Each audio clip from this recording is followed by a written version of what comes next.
उन्होंने एक नियम लिया था कि 100 चीज़ें मैं खाऊंगा और हर साल एक एक चीज़ कम करूंगा।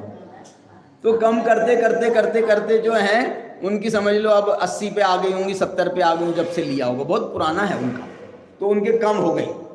अब जो है ना बोले पहले तो बहुत थी छूट, तो छूट हो रही थी, अब जो है ना दिक्कत हो रही है कि भाई कौन सी चीज़ खाऊं, डॉक्टर ने तो इसको भी खाने को कहा, इसको नहीं मना कि ऐसा करा ऐसा, तो जो है अब जो है ना एक एक चीज़ में संकट पैदा होने लगा है फिर भी करते हैं भाई, जो अब ले लिया है नियम तो उसका पालन करते हैं। वो थे ना एक वो भी थे ना, एक सहारनपुर वाले,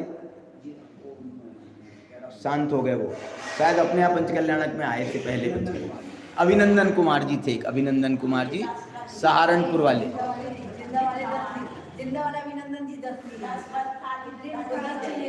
अरे हमारे लोहाड़िया जी की तो 5 हैं, 5 मतलब थाली में 5 चीज़ों से छठी चीज़ नहीं खाते।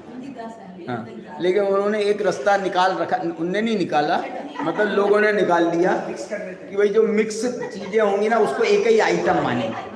भाई वो आइटम तो अब कितने बन जाएंगे, वो आइटम नहीं, चीज़ें तो एक चीज़ में 10 चीज़ें डली हैं, तो अब तुम उसको 10 मानोगे कि 1 मानोगे? बहुत सूक्ष्म वाले तो 10 मानेंगे, लेकिन हम इतने सूक्ष्म नहीं, हम तो स्थूल वाले हैं, तो आइटम उनने रखे, आइटम रखे, ठीक है, अच्छा है। तो ये जो है गुणव्रत, क्या बोला मैंने, वो भोगोपभोग की चीज़ों का भी परिमाण होता है, अकेले उपभोग की चीज़ का परिमाण नहीं होता है, भोग की चीज़ों का भी परिमाण होता है। ये जो आहार आदि है ना भोग, ये भोग सामग्री कहलाती है, और ये बस्तर आदि जो है ये उपभोग सामग्री कहलाती है। तो इनका जो जिनका बार बार उपयोग किया जाए वो उपभोग कहलाता है, जो एक ही बार खाने में आए, उपभोग भोग में आए, उसको भोग सामग्री कहते हैं। तो वो जो है उसमें भी परिमाण होता है। अब इसकी बात को मैं समापन ये करना चाहता हूँ कि उन्होंने भोगोपभोग परिमाण को कोई आचार्य ने शिक्षा व्रतों में डाल दिया, इन्होंने उसको गुण व्रत में डाला है, शिक्षा व्रत में नहीं। भोगोपभोग परिमाण वो शिक्षा व्रत नहीं है। अब उसको एक अपेक्षा से माने तो मान सकते हैं कि भैया हमको पूरा त्याग करना है ना भोगोपभोग का, अब भोगोपभोग का पूरा त्याग होता ही नहीं।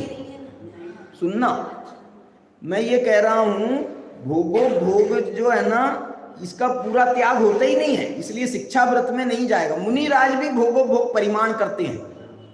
क्या बोला? मुनिराज का भी भोगोपभोग पूर्ण त्याग कहाँ होता है, उनका भी भोगोपभोग परिमाण होता है।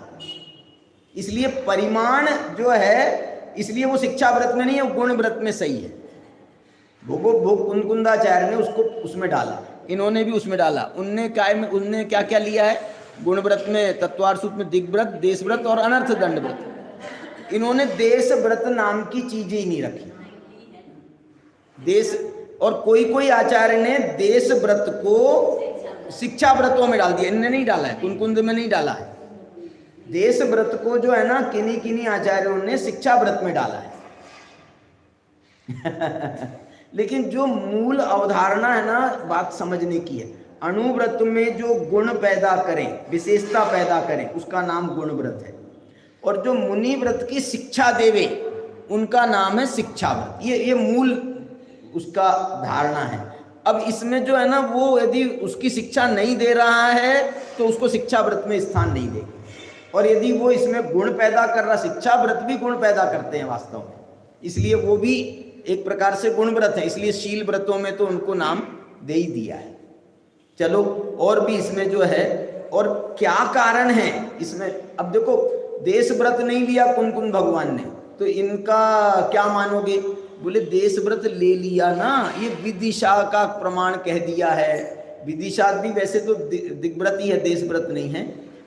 इसका मतलब है कि वो दिग्व्रत जो है देश व्रत के बिना वो अधूरा है।